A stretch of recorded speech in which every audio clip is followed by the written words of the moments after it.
오늘 우리에게 주신 하나님 말씀은 창세기 29장 31절에서 35절 말씀입니다.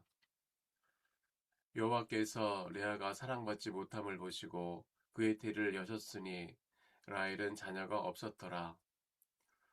레아가 임신하여 아들을 낳고 그 이름을 르우벤이라 하여 이르되 여호와께서 나의 괴로움을 돌아보셨으니 이제는 내 남편이 나를 사랑하리로다 하였더라.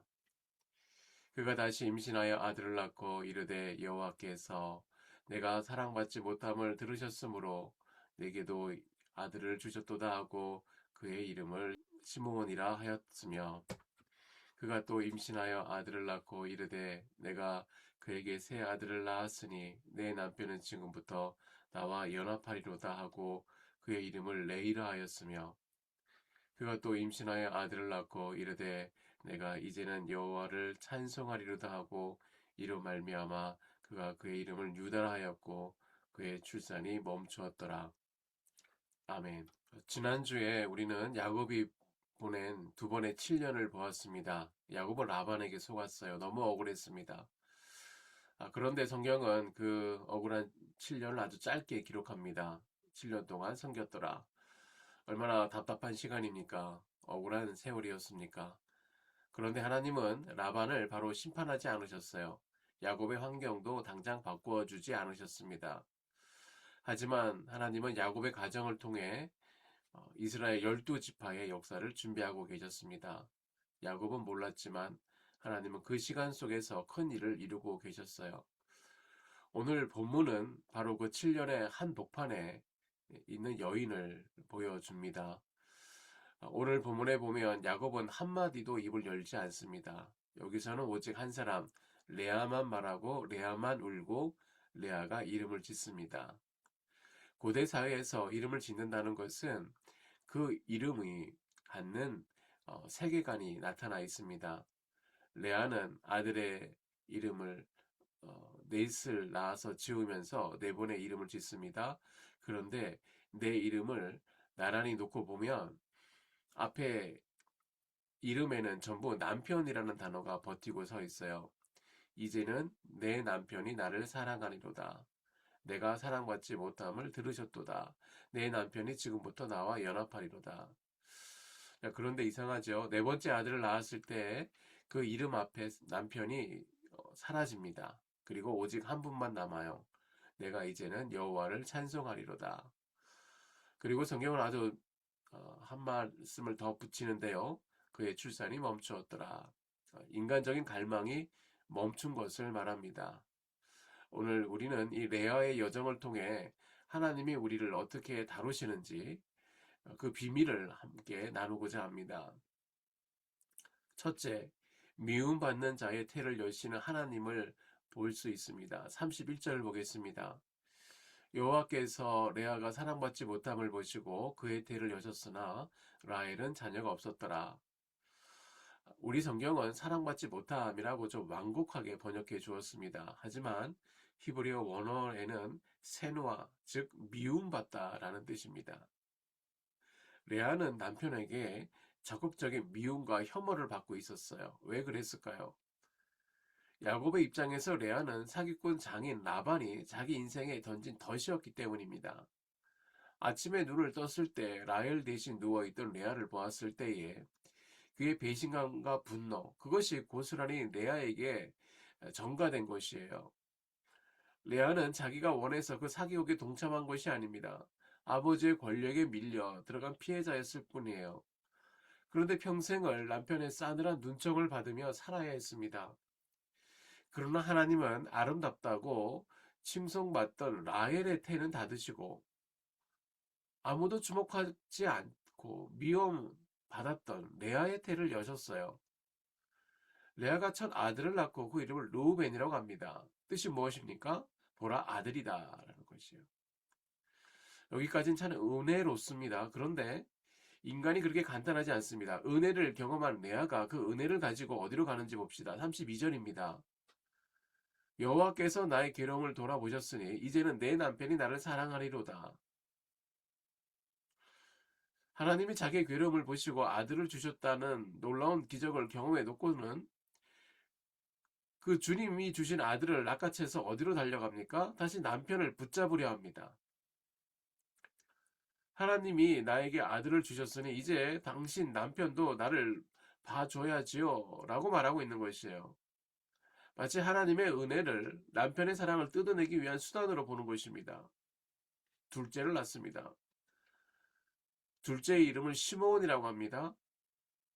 하나님이 나의 들으심을 들으셨다라는 뜻입니다.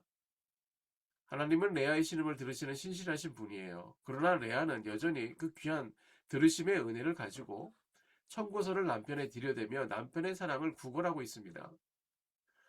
인간은 흔히 내가 원하는 것 하나만 해결되면 인생의 모든 문제가 끝날 것 같이 생각하죠. 하나님, 이번에 이 문제만 해결해 주시면, 이 사업만 잘 되면, 이 아이만 대학에 붙으면 내가 평생 주를 위해 섬기겠습니다. 과연 그렇습니까? 오늘 보면 34절 보십시오.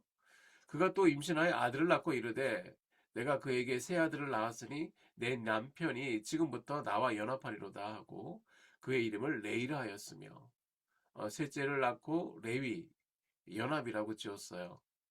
내가 새 아들이나 낳았으니 이제 당신은 마땅히 나와 연합해야 된다라는 일종의 권리 주장입니다.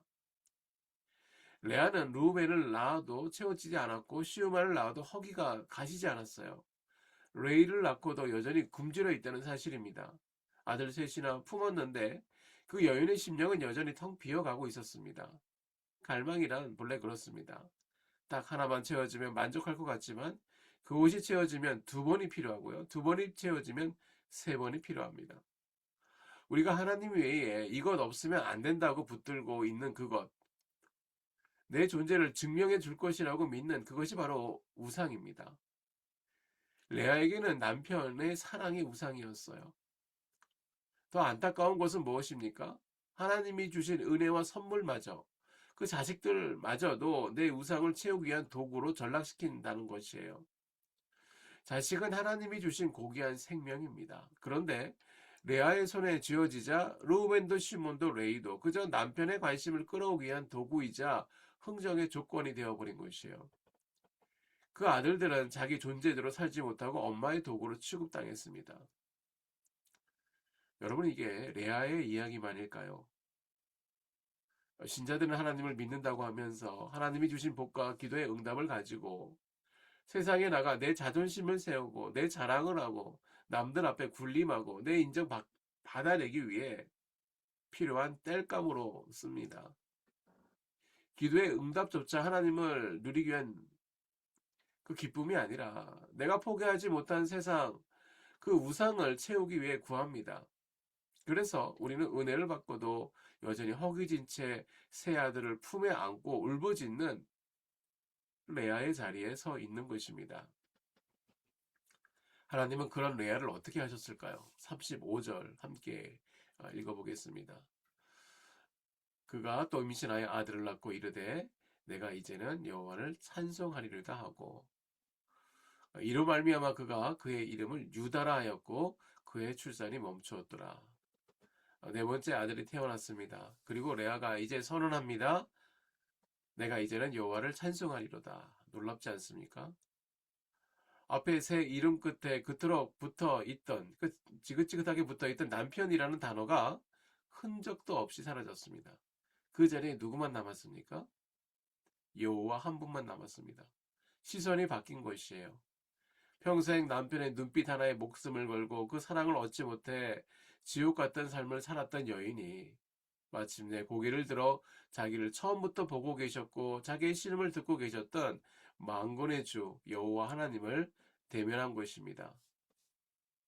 이제 넷째 아들 유다는 남편의 마음을 돌이키기 위한 수단이 아니에요. 조건 없는 하나님의 은혜에 대한 순수한 찬송 그 자체였습니다. 여기서 우리가 놓치지 말아야 할 것은 레아의 시선이 하나님께로 옮겨지고 위대한 신앙 고백이 터져 나왔을 때에 레아를 둘러싼 환경은 하나도 바뀌지 않았다는 것이에요. 야곱은 여전히 라헬만 사랑했습니다. 야곱은 끝내 레아에게 마음을 주지 않았어요. 하나님은 야곱의 마음을 뜯어 고쳐서 레아에게 로맨틱한 남편으로 만들어 주지 않으셨어요. 환경은 그대로 있고 형편은 여전히 비참했습니다. 그런데 무엇이 바뀌었습니까? 레아가 바뀌었어요. 하나님은 우리 존재를 하나님의 자녀답게 새로 빚어가시는 분입니다. 이어서 오늘 본문은 그의 출산이 멈추었더라 라고 기록합니다. 그런데 성경을 보면 나중에 레아는 아들을 둘 더 낳아요. 그러니 생물학적으로 멈춘 것이다 라기보다는 이 멈춤은 남편의 사랑을 얻어내려고 발부둥 쳤던 그 비참한 갈망이 멈추었다는 뜻입니다. 인간의 인정을 구걸하고 밑빠진 독에 물을 부어대던 그 헛된 수고를 멈추고 드디어 하나님 한 분으로 만족하는 자리에 도달했다는 뜻입니다. 사도 바울은 로마 감옥에 갇혀서 이런 위대한 비밀을 고백합니다. 빌립보서 4장 11절에서 13절입니다. 내가 비천에 처할 줄도 알고 풍부에 처할 줄도 알아. 모든 일 곧 배부름과 배고픔과 풍부와 궁핍에 처할 줄 아는 일체의 비결을 배웠노라. 내게 능력 주시는 자 안에서 내가 모든 것을 할 수 있느니라. 감옥에 갇혀 있어도 남편의 사랑을 받지 못해도 알아주는 이 하나 없는 그 비천한 자리에 떨어져도 하나님 한 분이면 하나님 한 분이 내 아버지가 되시니 나는 그것으로 배부르다라고 자족할 수 있는 그런 존재의 넉넉함, 그것이 바로 신앙인의 능력입니다. 레아는 네 번째 아들을 낳고 그 일체의 비결을 배운 것입니다. 말씀의 결론입니다. 오늘 본문의 이야기는 한 슬픈 여인이 슬픔을 극복한 이야기로 끝나지 않습니다. 야곱이 미워했고 버렸던 여인, 그 레아의 네 번째 아들 유다에게서 태어난 자가 누구입니까? 다윗 왕이 태어나고요. 그 가문에서 인류를 구원한 메시아 예수 그리스도가 탄생합니다. 그리고 그 레아의 후손으로 오신 예수님께서 어떻게 사셨어요? 이사야서 53장에 예언한 것처럼 그분은 멸시를 받아 사람들에게 버림받고 귀히 여김을 받지 못하였습니다. 철저히 미움받고 버림받은 레아의 서름은 그 누구보다 잘 아시는 분이기 때문에 친히 사랑받지 못하는 자의 자리에 내려오셔서 우리 모든 수치와 아픔을 짊어지신 것입니다. 여러분, 지금 저와 여러분이 어느 자리에 서 있습니까? 레아처럼 가정에서, 일터에서 혹은 이방의 이 낯선 땅에서 아무도 나를 알아주지 않는다. 나는 사랑받지 못한다. 내 삶은 왜 이렇게 꼬여만 가는가 하며 눈물 짓고 계시지 않습니까? 내 존재를 증명해 줄 무언가를 찾아 채워지지 않는 갈망으로 사람을 원망하며 살지는 않습니까? 오늘 본문은 우리에게 말씀합니다. 하나님은 저와 여러분의 그 고통을 단 한순도 놓치지 않고 먼저 보고 계시며 먼저 듣고 계십니다. 오늘 우리가 찬송으로 함께 부른 주 예수보다 더 귀한 것이 없네. 이 세상 부귀와 바꿀 수 없네. 라는 고백이 바로 여러분의 인생의 네 번째 이름 유다가 되기를 바랍니다. 사람의 사랑을 구걸하던 그 자리에서 일어나 나를 빚어가신 하나님의 위대하심을 찬송하는 자리, 할렐루야의 자리로 옮겨가는 은혜가 있기를 주님의 이름으로 축복합니다. 잠시 기도하시겠습니다. 하나님 아버지 감사합니다. 저희들은 내 뜻대로 환경이 바뀌지 않는다고 불평하고 때로는 하나님께서 나에게 부어주신 은혜조차 내 욕심과 나의 우상을 채우기 위한 수단으로 삼았던 부끄러운 죄인들의 모습입니다. 그럼에도 하나님께서는 여전히 우리를 포기하지 아니하시고 빚어가시는 주님의 그 열심을 보았습니다. 하나님, 주님께서 우리와 함께하여 주셔서 우리에게도 채워지지 않는 그 갈망을 향한 그 행진을 멈추는 하나님의 은혜를 허락하여 주시옵소서. 사람의 인정과 세상의 성공을 구걸하는 대신에 하나님 한 분으로 만족하고 주님만으로 배부른 인생을 살아갈 수 있도록 우리를 주님의 뜻대로 이끌어 주시옵소서. 우리의 찬송 되시고 우리의 기쁨 되신 예수님의 이름으로 기도드립니다. 아멘.